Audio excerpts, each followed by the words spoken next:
Welcome to the Void Podcast. This podcast is produced by Void LLC and presented by Sean McKnight and Jenny Miller. We hope you enjoy this episode of Void. Episode 7. In the last episode of Void, Jonas found himself caught between the revolt and the council as he was confronted by both organizations, finding himself at a crossroads. The council's agenda is starting to become clearer with their plans for the colony's future.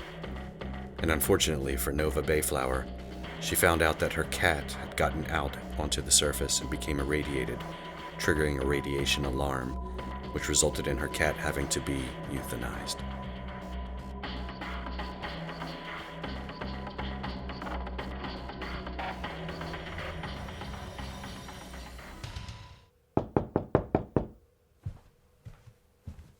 What the hell?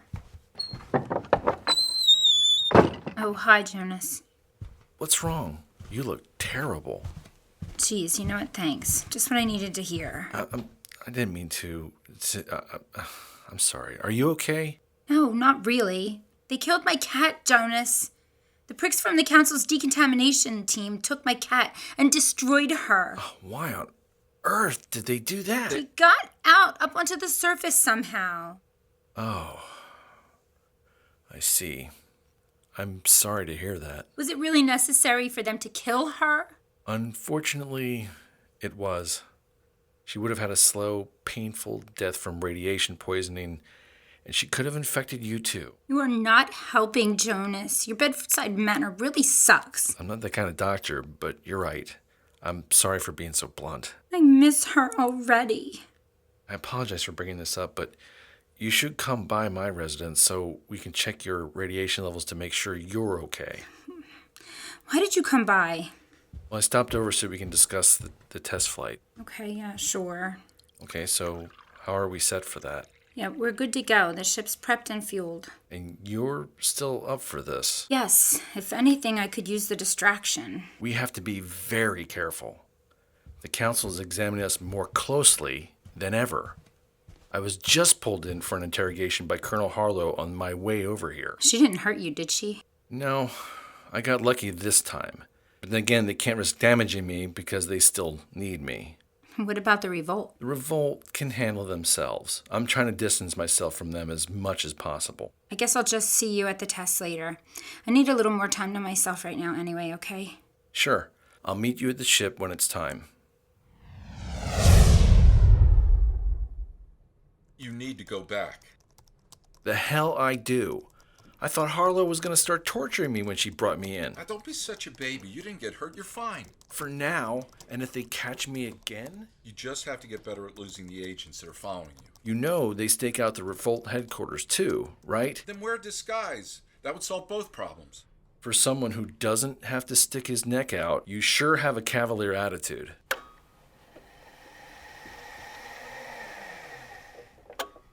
It's not fair.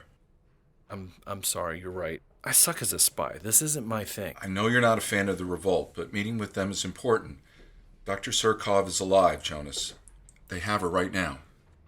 I know. And what they tell me, she's not in great condition, so you need to go talk to her before it's too late. Fine. I'll try your stupid disguise idea. Be glad you're meeting with them. I've been summoned to go in front of the council this afternoon. For what? I have no idea, but they won't tell me.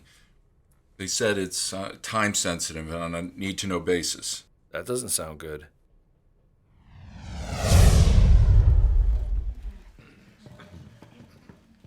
Oh, Dr. Daniels, please wait over there a moment while we finish some council business. Sure. All right, now let's just wrap this up. Yes, Council seat Conway, you mentioned births. Yes, but only 4 survived. 3 boys and 1 girl.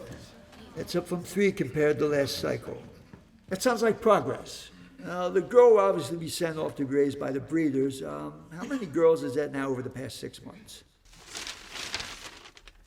5 total, but one of them died recently. Oh, that's a shame. Oh, well, we'll keep trying. And what will you do with the boys? Okay, purge 1 and send the other 2 to be raised by the labor force. I'm sorry, did you have a comment, Dr. Daniels? Me? No, sorry. I was just clearing my throat. All right, fine. On to other business. Dr. Daniels, please park yourself over here. How can I serve the council today? We have another project for you. We'd like Dr. Aldridge to continue working on the uranium project. You'll rejoin him after you finish with a different task. How is that going, by the way?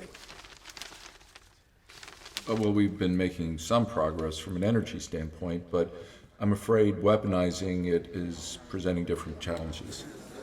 I'm sorry to hear that. I'm sure you'll figure it out. As for you, Dr. Daniels, we'd like you to begin work on developing a poison gas. A poison gas? For what purpose? There's an infestation problem in the lower tiers. It's growing, so we need to eradicate it quickly.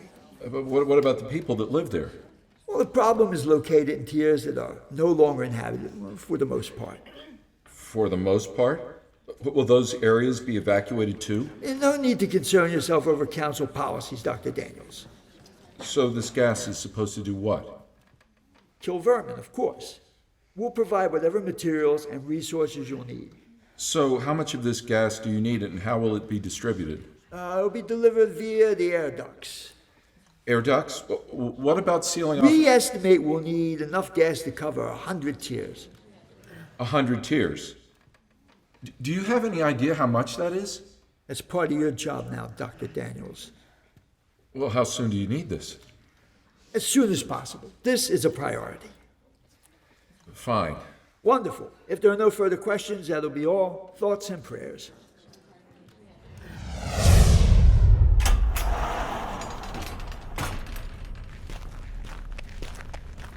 That's quite a disguise, Mrs. Aldridge. Very funny. Where is Aliska? Back here. How's she doing? She suffered some bad injuries. She was attacked by a number of them. Aliska? Jonas, so good to see you. Please, sit down. I don't have much time. What happened to you? That's not important. What is important is that you understand what's going on the tiers below, Jonas. It's become hell. There's been a virus outbreak. We have no idea how it started. I had 2 colleagues I was working with to address the illness. It seemed to be springing up everywhere. They're both dead. Then the virus showed up and took them. I'm lucky it avoided me. But I still find myself at the end of the road. Virus emerged from out of nowhere, Jonas. There was no cause we could trace it to. We couldn't find a patient 0 no matter how deeply we investigated. How could it just spring up like that? It was destroyed. So we thought too. We were just beginning to examine the possibility of foul play when our own circumstances became dire. I think it may have been planted on the populace somehow. Who would do that?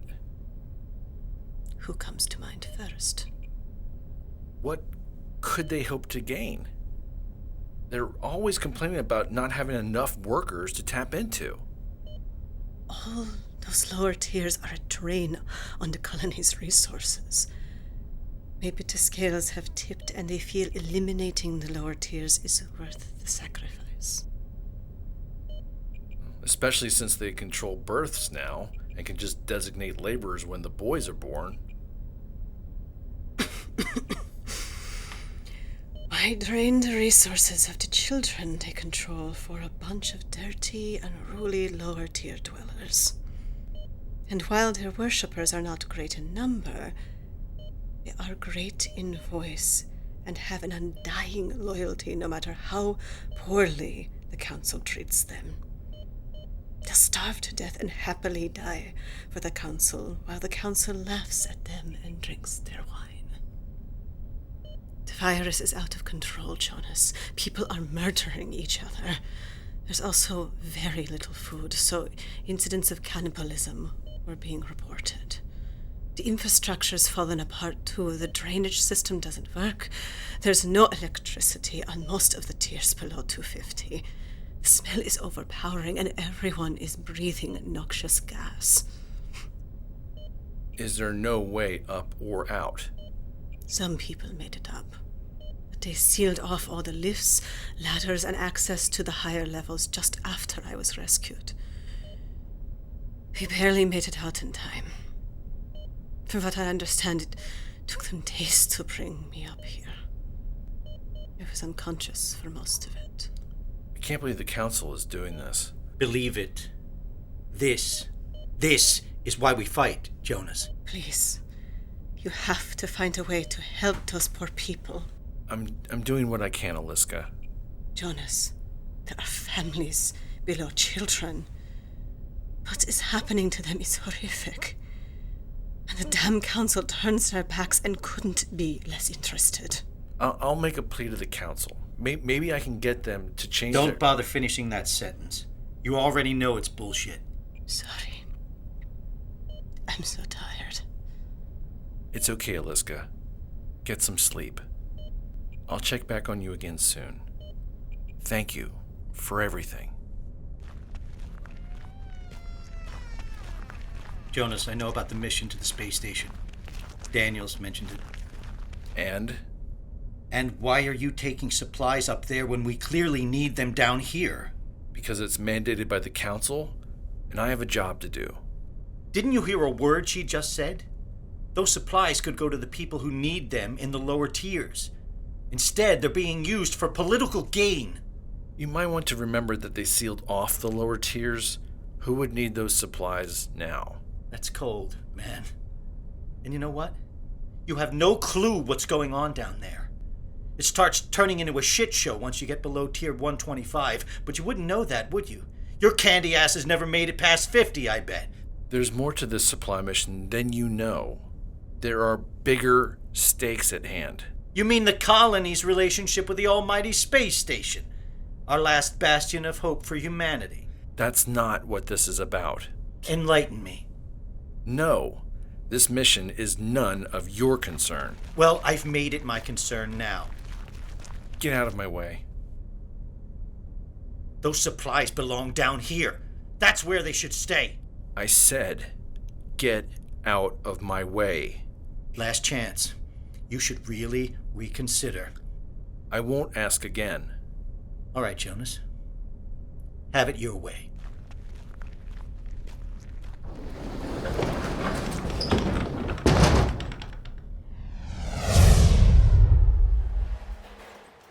So you have the ship weighted with the extra buffer amount, right? Yes, will you please stop asking me questions, Mr. Control Freak? This is the third time you asked me the same question. Okay. I'm just making sure you're safe. I know, safe and prepared. Will you please go to the control room so I can board and get this thing in the air for the test run? Sure. Sorry.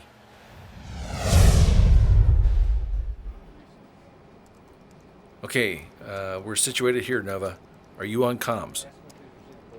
Yep, just got myself situated. Ready for systems check.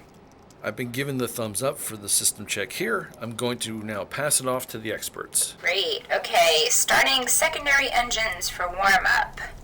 Checking backup flight systems. Check. Okay, checking navigational systems. Yep, check. Checking power storage and distribution. Check. Loading cryogenic propellants into the PRSD. Check. Cabin vent valves are closed. Starting main engine. The control room has taken manual control of the flight deck platform braces. We're preparing to unlock on your mark. Okay, preparing to release launch pad locks. Released. Preparing for main ignition. Ready to open docking bay dome. Open the dome.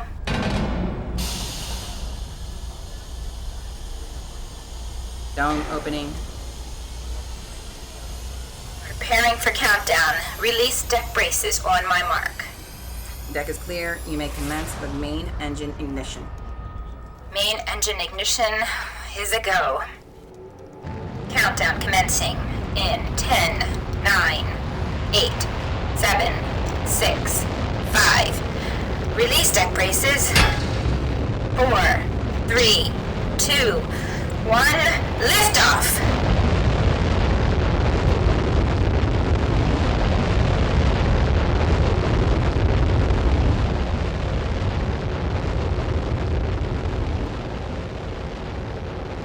Okay, ooh, we have liftoff. Ooh, beyond the dome and accelerating. That's great, Nova. Congratulations. I'm gonna focus on getting her to the test altitude. I'll stay on comms and we'll check in when I level her off. I'm told everything's looking good from here. For a ship that hasn't been flown for 3 years, she's a pretty smooth ride.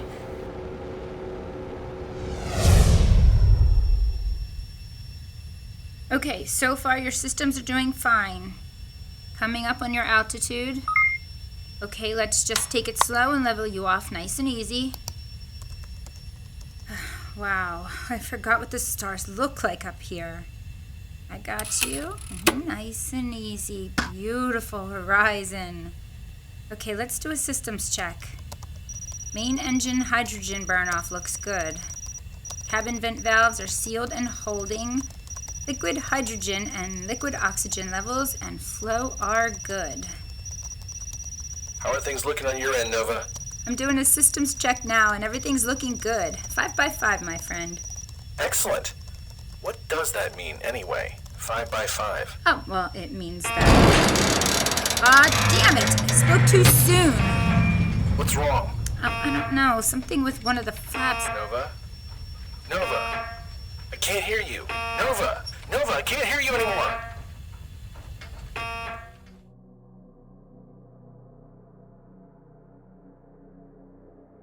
This episode of Void featured the voice talents of Sarah Lynn Dewey as Aliska Surkoff, Jason Hefner as Council Seat Conway, Frank Juchnowitz as the narrator, Scott Langdon as Alton Fisk, Norma Chera as Council Seat Harris, Sean McKnight as Jonas Aldridge, Jenny Miller as Nova Bayflower, Victoria Stevens as Control Room Operator Number 1, and Mike Sutton as Gerald Daniels. The Void theme song, Equilibrium in Turbulence, was composed and produced by David Parsons from Avid Wolf Music. If you'd like to learn more about our podcast, please visit our website at void-podcast.com.